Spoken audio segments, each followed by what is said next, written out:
ஏசப்பாவின் நாமத்தினாலே நான் உங்களை ஆசீர்வதிக்கிறேன். பிரியமானவர்களே, முக்கியமான பதிவு நன்றாக கவனித்துக் கொள்ளுங்கள். கண்ணுக்கு தெரியாத சில வல்லமைகளை குறித்து நான் இப்பொழுது பேசுகிறேன்.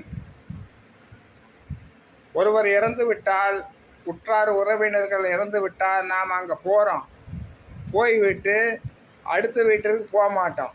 வீட்டுக்கு வந்தால் முகத்தை கைகாலை கழுவி குளிச்சுட்டு தான் வீட்டுக்குள்ளே வாரோம்.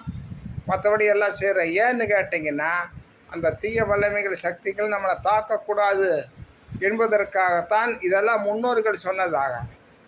அதே போல தான் பிரியமானவர்களே, நாம் ஆலயங்களுக்கு தேவாலயங்களுக்கு சென்றால், கடவுளை தொழுது கொண்டால், சர்ச்சுக்கு போனால் நன்றாக தொழுது அவருடைய ஆசீர்வாதத்தை நாம் வாங்கி கொண்டு நேராக வீட்டுக்கு வரணும்.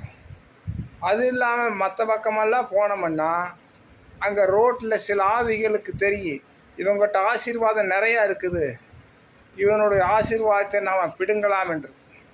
அந்த ஆவிகள் வந்து போகிற இடத்துல வார இடத்துலலாம் நமக்கு ஏதோ ஒரு இடையூறு பண்ணி பிசாசா அந்த ஆசீர்வாதத்தை பிடுங்கிடுவான். எப்படி என்றால், 2 கோடி ஒருத்தன் கொண்டு போனான்னா ரோட்டில் திருடர்கள் பின்னாலேயே வந்து பிடிங்குவாங்க. அதை போல தான் பிரியமானவர்கள், கண்ணுக்கு தெரியாத தீய ஆவிகள் வந்து பிடுங்கி போடும். அதனால் மிகவும் கவனமாக இருங்கள். ஏசப்பாவின் நாமத்தினால் உங்களை நான் சொல்லுகிறேன். இது முக்கியமான பதிவு. கர்த்தர் உங்களை ஆசீர்வதிப்பார். ஆமென். எல்லாமே அப்படித்தான் செய்வாங்க. இந்துக்கள் எல்லாமே, முஸ்லீம்கள் எல்லாமே. அதே போல் சர்ச்சுக்கு போனாலும் அந்த மாதிரி தான். முக்கியமான பதிவு நன்றாக கவனித்துக் கொள்ளுங்கள். ஏசப்பாவின் நாமத்தினால் நான் உங்களை ஆசீர்வதிக்கிறேன் பிரியமானவர்களே.